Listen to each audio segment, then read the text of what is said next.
నారాయణ అన్న ప్రహ్లాదుడి పిలుపు ఇంకా అతని పెదవులు దాటక ముందే వైకుంఠాన్ని వదిలి ప్రహ్లాద రక్షణకు పరిగెత్తేవాడు నా స్వామి. ఆనాడు నా స్వామి పడిన బాధలకు ఈ ప్రహ్లాదుడే కారణం. కాని ప్రహ్లాదుడు మాత్రం ఏం చేయగలడు? పసివాడు కదా. ఈడులో పసివాడు గాని ఈశ్వర జ్ఞానంలో పసివాడు కాదు కదా. ప్రభు, నీ నామమే నా జీవం, అందుకే నిన్ను స్మరిస్తున్నాను. ఈ బాధల నుంచి విముక్తి కోసం కాదు, ఈ బాధలు క్షణంలో నశించే శరీరానికి గాని ఆద్యంతాలు లేని ఆత్మకు అంటవు కదా. ఈ బాధలు అనుభవించని, ఈ శరీరం నశించని నన్ను నీలో ఐక్యం చేసుకో అని ప్రార్థిస్తూ ఆనందంగా అన్ని బాధలు అనుభవిస్తే ఎంత బాగుండేది. నిర్మల భక్తికి అంతకంటే తార్కాణం ఉండేదా? పరమాత్మ పట్ల మీ ప్రేమాభిమానాలు చూస్తుంటే నాకు విస్మయంగా ఉంది. విస్మయం ఎందుకు? ప్రేమకు ప్రతిరూపమే పరమాత్మ. ప్రేమ అనే ప్రశాంతి మందిరమే పరమాత్మ నివాసం. ప్రేమతత్వమే భగవత్ స్వరూపం. ఆ ప్రేమ భావంతో సహజంగా హృదయం స్పందిస్తే సర్వ ప్రపంచము సర్వేశ్వరమయంగా దర్శనమిస్తుంది. ఆనాడే మాధవుడు మన మనోమందిరంలో నాట్యం చేస్తాడు. మరి సర్వాన్ని ప్రేమించి తరించాలని తెలుసుకున్న మీరు వైరం పెంచుకోవచ్చా? ఇది వైరం కాదు. భక్తి పేరుతో భగవంతునికి కల్పిస్తున్న కష్టాలు సహించలేక నేను పడుతున్న ఆవేదన. మీ ఆవేదనకు కారకులైన వాళ్ళు ఇంకెవరు? పాండవుల పట్టమహిషి ద్రౌపది. వాసుదేవుణ్ణి తన హృదయవాసిగా నిత్యము ఆరాధిస్తుందే ద్రౌపది. ఎన్ని ఆరాధనలు చేస్తే ఏం లాభం? ఆరాధింపబడే దేవుడికి సుఖం లేనప్పుడు నమ్మలేకుండా ఉన్నాను. నిశ్చయంగా నమ్ముతారు.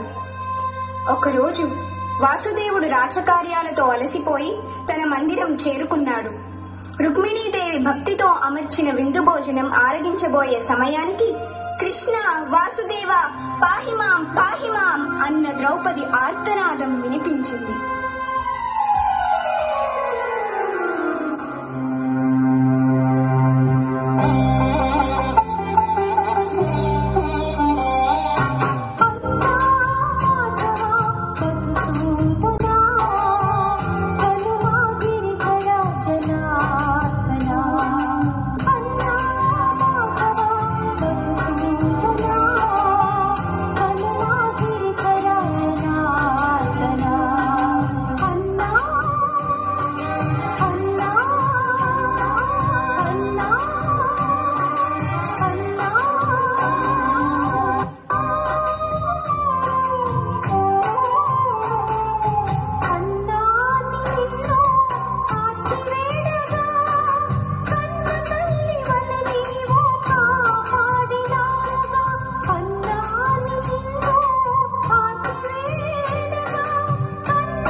నా స్వామి కరుణామూర్తి కనుక ద్రౌపది ఇచ్చిన ఒక్క మెతుకు ఆనందంగా స్వీకరించి పాండవుల్ని దుర్వాస శాపానికి గురి కాకుండా కాపాడాడు.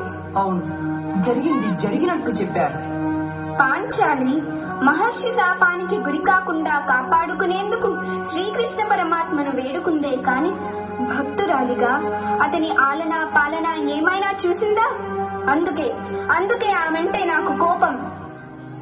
రామచంద్రుని రాక కోసం తన జీవితం అంతా అడవి పాలు చేసుకుని ఎదురు చూసిందే శబరి. తాను ముందుగా రుచి చూచిన తీయని పళ్ళే ఏరి రఘురాముడికి కొసరి కొసరి తల్లిలా తినిపించిందే ఆ భక్తురాలు.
దివ్య సుందరమూర్తి రాముణ్ణి చూడగానే తన్మయత్వంతో కన్నీరు కార్చి ఏ కోరికలు కోరక శ్రీరాముని పాదాల వద్ద